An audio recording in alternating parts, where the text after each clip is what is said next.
तो आज फिर से आप लोगों का हमारे YouTube चैनल HR इंग्लिश पर स्वागत है। इसके पहले हम लोगों ने आपको टेंस, आर्टिकल्स और डिग्री ऑफ कंपैरिजन के बारे में बताया। आज हम इंग्लिश ग्रामर का एक इम्पॉर्टेंट चैप्टर और इजी चैप्टर भी सब्जेक्ट वर्ब एग्रीमेंट के बारे में जानेंगे। मीन्स कि इसमें सब्जेक्ट का वर्ब के साथ जो एग्रीमेंट होता है वो कैसे होता है और क्या होता है उसकी जगह पर, उसके बारे में हम जानेंगे इसमें। तो आइए शुरू करते हैं। तो आइए सबसे पहले हम देखते हैं सब्जेक्ट के बारे में। तो subject, what is subject? Is the person और things that act in the sentence. जैसे यहाँ पे एग्जाम्पल है, रोहन स्पीक्स इंग्लिश, तो इसका जो सब्जेक्ट होगा वो रोहन होगा।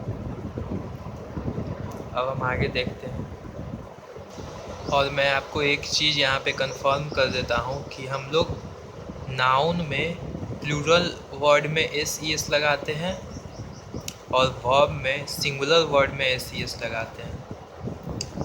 अब हम जानेंगे वर्ब के बारे में अच्छे तरीके से। तो हम यहाँ पे लिख दिए हैं वर्ब, तो the activity of a person और थिंग्स। जैसे example, Sohan comes here every day, तो कम्स जो है यहाँ पे वो वर्ब हो जाएगा। अब वर्ब के दो प्रकार होते हैं, दो टाइप्स होते हैं, ट्रांजिटिव वर्ब और इनट्रांजिटिव वर्ब। अब देखिए ये दोनों के बारे में हम देखेंगे एक एक करके। अब यहाँ पर मैंने दोनों के बारे में लिख दिया है। Transitive verb, the verb needs an object to complete the statement, और इसका एग्जाम्पल हो जाएगा ही स्पीक्स इंग्लिश, मतलब ऐसा वर्ब जो जिसको ऑब्जेक्ट की ज़रूरत हो, तो वो ट्रांजिटिव वर्ब कहलाएगा। इसमें ऑब्जेक्ट भी है इंग्लिश, इसलिए ये ट्रांजिटिव वर्ब होगा। और intransitive verb, the verb needs no object to complete the statement, जैसे ऐसा वर्ब जिसको ऑब्जेक्ट की ज़रूरत ना हो, वो इनट्रांजिटिव वर्ब होगा। जैसे सोहन कम्स हियर, तो ये यहाँ पे इनट्रांजिटिव वर्ब शो कर रहा है। अब हम आगे देखेंगे कि किसको कैसे इनट्रांजिटिव वर्ब को हम पता करेंगे कि वो ट्रांजिटिव या इनट्रांजिटिव है। ये देखिए यहाँ पे, अगर सेंटेंस को हम चाहते हैं इनट्रांजिटिव है या ट्रांजिटिव है, अगर चेक करना चाहते हैं तो ये पैटर्न उस सेंटेंस पे लगा कर देखेंगे। क्वेश्चन वर्ड वाट लगाएंगे, प्लस ऑक्सिलियरी वर्ब लगाएंगे, प्लस सब्जेक्ट लगाएंगे, फिर मेन वर्ब लगाएंगे। और इतना करने पर अगर वो क्वेश्चंस वाला सेंटेंस मीन्स इंट्रोगेटिव सेंटेंस अगर बन जाता है सही पैटर्न में, तब वो ट्रांजिटिव वर्ब होगा। और अगर नहीं बन पाता है तो इनट्रांजिटिव वर्ब होगा। कहने का मतलब कि अगर वाट जोड़ने से अगर क्वेश्चन बन जाए तो ट्रांजिटिव होगा, और अगर नहीं बने तो इनट्रांजिटिव होगा। अब हम आगे बढ़ते हैं और ये आपका वर्ब का क्लासिफिकेशन है। तो पहले मेन वर्ब, और मेन वर्ब को ही हम ऑर्डिनरी वर्ब भी कहते हैं और प्रिंसिपल वर्ब भी कहते हैं। और दूसरा है ऑक्सिलियरी वर्ब, जिसको हम लोग हेल्पिंग वर्ब भी कहते हैं और एनोमेलस वर्ब भी कहते हैं। तो आइए एक एक करके हम सब के बारे में जानेंगे। सबसे पहले हम मेन वर्ब के बारे में जानते हैं। ये हमारा मेन वर्ब का डिफिनीशन हो गया, the verb that shows the activity of a person और थिंग्स इन डिफरेंट मैनर्स। तो ये जितना भी हुआ ये मेन वर्ब, और हम देखेंगे अभी मेन वर्ब के बारे में कुछ। ये देख लीजिए यहाँ पे मेन वर्ब का एग्जांपल मीन्स ऑर्डिनरी वर्ब का, V1 प्लूरल में होगा, V2 पास्ट में होगा, V3 पास्ट पार्टिसिपल में होगा, और V4 प्रेजेंट पार्टिसिपल में होगा, और V5 सिंगुलर में होगा। जैसे एक एग्जांपल, V1 में प्ले, तो V2 में इसका प्लेड होगा, V3 में प्लेड होगा, V4 में प्लेइंग, और V5 सिंगुलर में प्लेज होगा। जैसे मैंने बताया था आप लोगों को वर्ब का सिंगुलर फॉर्म में हम लोग एस लगाते हैं, तो उसी तरह से ये होगा। अब हम लोग आगे देखते हैं। अब यहाँ पे हम ऑक्सिलियरी वर्ब के बारे में जानेंगे। तो ऑक्सिलियरी वर्ब का दो टाइप्स होते हैं, प्राइमरी ऑक्सिलियरी और मॉडल ऑक्सिलियरी। तो सबसे पहले प्राइमरी के बारे में, तो the verb that express actions and it's degree of completeness. अब जैसे यहाँ पे बी है, डू है, हैव है, तो बी का be, is, are, am, was, were, और डू का डू, डिड, डज, और ये हैव, हैज, हैड, ये सारे हैं प्राइमरी ऑक्सिलियरी भी हैं और यहाँ पे ऑर्डिनरी वर्ब भी है। ये तीनों जो है वो ऑर्डिनरी वर्ब भी है और प्राइमरी ऑक्सिलियरी भी है। तो मैंने यहाँ पर तो मैंने बताया प्राइमरी ऑक्सिलियरी के बारे में। अब हम देखेंगे ये ऑर्डिनरी वर्ब कैसे है, तो आइए देखते हैं। तो यहाँ देखिए मैंने आपको बता दिया कि ये तीनों ऑर्डिनरी वर्ब भी हैं। जैसे बी का V1 में आर, एम, V2 में वाज, वेयर, V3 में बीन, V4 में बीइंग और V5 में इज होता है। उसी तरह से डू का do, did, done, doing, does, have का हैव, हैड, हैविंग, हैज, और यहाँ पे जो V1, और मैंने बताया था आपको ये जो V1 है ये यहाँ पे प्लूरल होगा और ये जो V5 है ये यहाँ पे सिंगुलर होगा।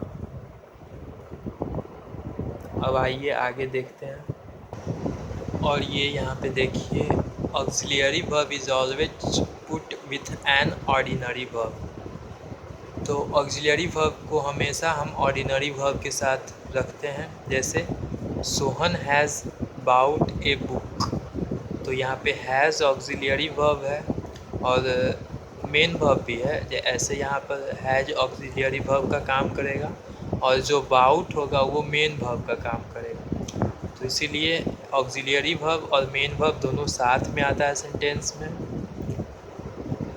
और हम आगे अब देखते हैं। और ये भी एक इम्पॉर्टेंट पॉइंट है कि if noun, pronoun, adjective, adverb is put after an auxiliary it will perform as an ordinary verb. अगर नाउन, प्रोनाउन, एडजेक्टिव और एडवर्ब को ऑक्सिलियरी वर्ब के बाद रखा जाए किसी भी सेंटेंस में, तो वही ऑक्सिलियरी वर्ब मेन वर्ब का काम करता है। जैसे हम इसका स्ट्रक्चर देखते हैं, subject plus auxiliary plus noun, pronoun, adjective या एडवर्ब। तो ये जो ऑक्सिलियरी होगा वो मेन वर्ब का काम करेगा। जैसे example, he is a teacher, तो यहाँ पे नाउन आ रहा है इसके बाद में, इज के बाद में, जबकि इज ऑक्सिलियरी वर्ब भी है। तो इज जो है इस सेंटेंस में वो मेन वर्ब का काम करेगा क्योंकि इसके बाद नाउन आ रहा है। अब हम आगे देखते हैं और ये पॉइंट को अच्छे से समझ लें। According to subject we are required to put verb. जैसे अगर सिंगुलर सब्जेक्ट है तो उसके साथ सिंगुलर वर्ब आएगा, V5 या वॉज आएगा। जैसे example, Sohan comes here on time, तो सोहन यहाँ पे सिंगुलर सब्जेक्ट है। और मैं बताया था कि नाउन में जो होता है वो प्लूरल में एस लगता है, तो यहाँ पे सोहन सिंगुलर सब्जेक्ट है क्योंकि ये नाउन है। और कम्स जो है वो वर्ब है, तो वर्ब में जो होता है वो सिंगुलर में एस लगता है, तो ये कम्स सिंगुलर वर्ब होगा और इसलिए सिंगुलर सब्जेक्ट के साथ सिंगुलर वर्ब आता है। अब प्लूरल सब्जेक्ट के साथ प्लूरल वर्ब आएगा या V1 या वेयर। जैसे they are ready to work there, तो दे यहाँ पे प्लूरल सब्जेक्ट है और आर जो है वो प्लूरल वर्ब है। तो ऐसे हम कह सकते हैं कि सिंगुलर सब्जेक्ट के साथ सिंगुलर वर्ब और प्लूरल सब्जेक्ट के साथ प्लूरल वर्ब किसी भी सेंटेंस में। अगला पॉइंट हम देखेंगे कि जब सब्जेक्ट के बाद V1 या V5 हो या वॉज वेयर आता है तभी वर्ब में परिवर्तन होता है। कहने का मतलब हुआ कि the formation of verb is changed provided that V1, V5, was, where has been put after the subject। तो यहाँ पे एग्जांपल एक लिए, सोहन हैड ए कार, तो ये सोहन सिंगुलर सब्जेक्ट है और उसके बाद हैड है, तो हैड V2 है, तो इसलिए इसमें हम कोई चेंज नहीं कर सकते। क्यों? हम हम चेंज सिर्फ वहीं करेंगे जहाँ V1 और V5 या वॉज वेयर आता हो। और ये जैसे एग्जांपल एक दूसरा, ही प्लेज क्रिकेट, तो प्लेज यहाँ पे V5 आ रहा है, तो हम इसको चेंज कर सकते हैं। तो इसको हम लिख सकते हैं ही प्लेड क्रिकेट। अब यहाँ पे V2 आ गया, तब इसका कोई चेंज नहीं होगा, तो ये सेंटेंस ऐसे ही रह जाएगा। और प्लूरल में भी देखेंगे वी प्लेज क्रिकेट, तो उसको भी हम चेंज कर सकते हैं, वी प्लेड क्रिकेट, ऐसे करके। अब हम आगे देखते हैं कि नाउन के बारे में, कि अगर कहीं नाउन आ जाए किसी सेंटेंस में तो उसके साथ क्या लगाएंगे, सिंगुलर या प्लूरल वर्ब क्या लगाएंगे, आगे देखते हैं।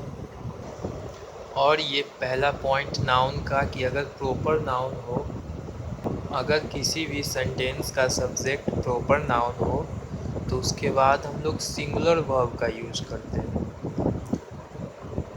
If proper noun is the subject of the sentence, then after that we have to use singular verb. अब जैसे देखिए example, mister Singh is desirous to meet your father.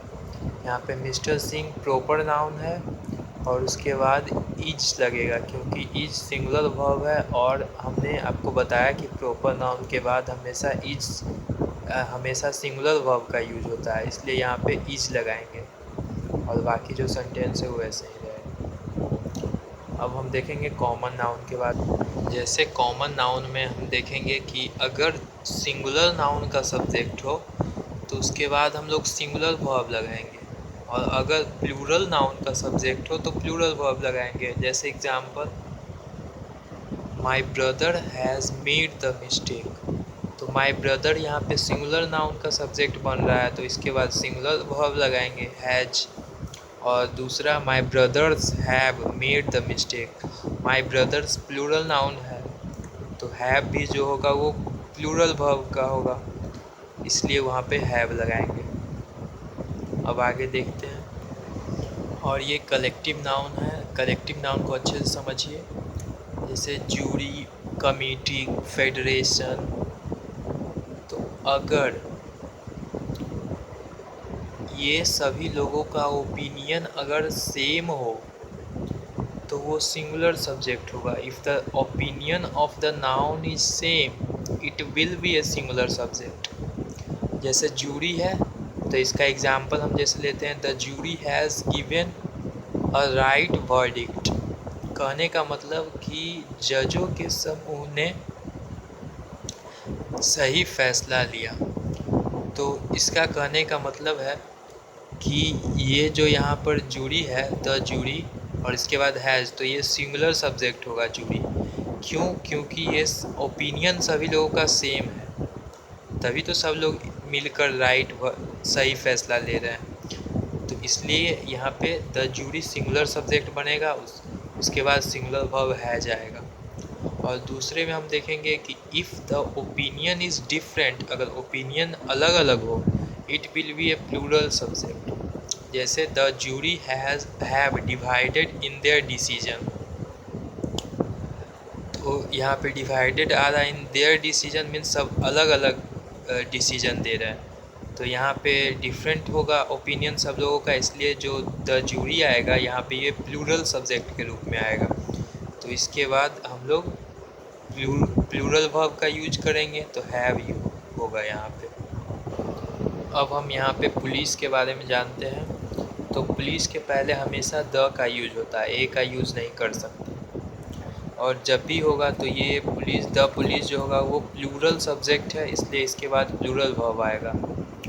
जैसे example, the police are running after a criminal, तो the police यहाँ पे plural subject है, तो are जो होगा वो भी प्लूरल वर्ब ही होगा।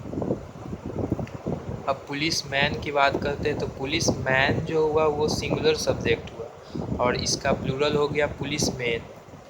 तो एग्जांपल लेते हैं, I requested a police man to look into the matter, तो यहाँ पे जो ए पुलिस मैन लिए ए, क्योंकि यहाँ पे सिंगुलर सब्जेक्ट आ रहा है, इसलिए यहाँ पे ए लगेगा, ए पुलिस मैन। अब हम देखेंगे मटेरियल नाउन के बारे में। तो मटेरियल नाउन के बाद हम लोग हमेशा सिंगुलर वर्ब का यूज करते हैं, अगर मटेरियल नाउन सब्जेक्ट हो किसी भी सेंटेंस का। तो जैसे example, water is essential for survival. तो वाटर यहाँ पे मटेरियल नाउन है, तो इसके बाद हम लोग सिंगुलर वर्ब का यूज़ करेंगे, इसलिए यहाँ पे इज आएगा। अब एब्स्ट्रैक्ट वर्ब में देखते हैं, तो एब्स्ट्रैक्ट नाउन में तो इसके बाद हम लोग सिंगुलर वर्ब का यूज करते हैं अगर एब्स्ट्रैक्ट नाउन किसी भी सेंटेंस का सब्जेक्ट हो तो। जैसे example, honesty is the best policy. तो यहाँ पे ऑनेस्टी एब्स्ट्रैक्ट नाउन है, तो इसके बाद सिंगुलर वर्ब आएगा, इसलिए यहाँ पे भी ईज आएगा। तो ऑनेस्टी एक सब्जेक्ट हो गया और ईज जो होगा वो सिंगुलर वर्ब होगा।